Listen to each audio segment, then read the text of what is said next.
যে বিয়ে করলো না সে আমার উম্মত নয়। প্রশ্ন, হাদিসটা সঠিক কিনা? যদি ঠিক হয় তাহলে নিজামুদ্দিন মাহবুব ইলাহি রহমতুল্লাহ আলাইহি বিয়ে করলেন না কেন?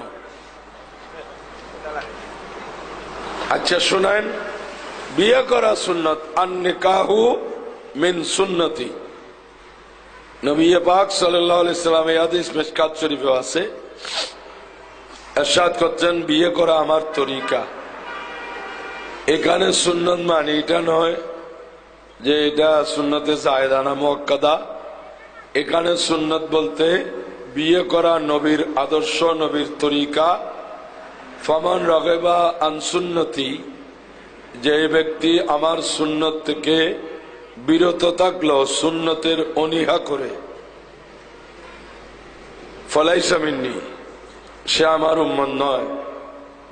এখানে একটা কথা, রাগিবা আন সুন্নতি, এটা বুঝতে হবে। সুলতানুল মাশায়েখ নিজামুদ্দিন মাহবুব ইলাহি, আমার জানা নেই এটা উনি বিয়ে করছেন কিনা।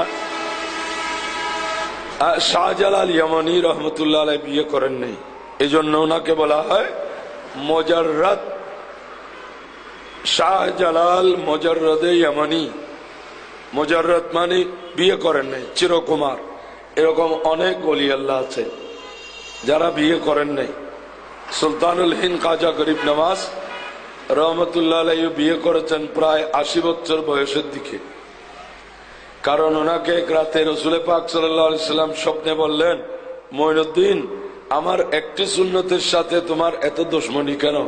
বলে, ইয়া রাসূলুল্লাহ, আমি আপনার সুন্নত অন্বেষণ করে খুঁজে খুঁজে পালন করার চেষ্টা করি, কোন সুন্নত বাদ দিলাম আমার তো মনে পড়তেছে না। বলে, মঈনুদ্দিন, তুমি জানো না আমি যে বলেছি আন নিকাহু মিন সুন্নতি, বিয়ে করা আমার তরিকা?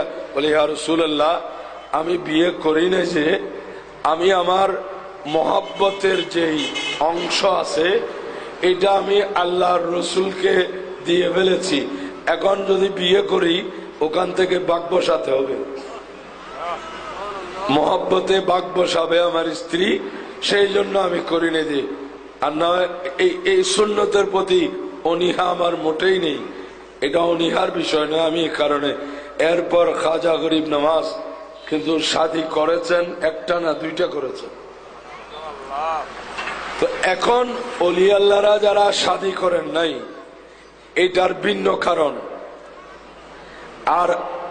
আর কেউ যদি মনে করে একটা স্ত্রীকে বিয়ে করে কি হবে, আমার অনেক অনেক লাগবে, যে দেশে ইচ্ছে করলে প্রতিদিন যৌন ক্ষুধা মিটানোর সুযোগ আছে, এইসব মানুষের জন্য এই ওই যে ফামান রাগিবা আন সুন্নতি, যে শরীয়ত তোমার যৌন ক্ষুধা মিটানো এবং তোমার মাধ্যমে মানব সম্পদ বৃদ্ধি পাওয়ার যেই দায়িত্ব তোমার কাঁধে আছে সেটা তুমি নষ্ট করেছ, সেজন্য বলা হয়েছে যে ফালাইসা মিন্নি।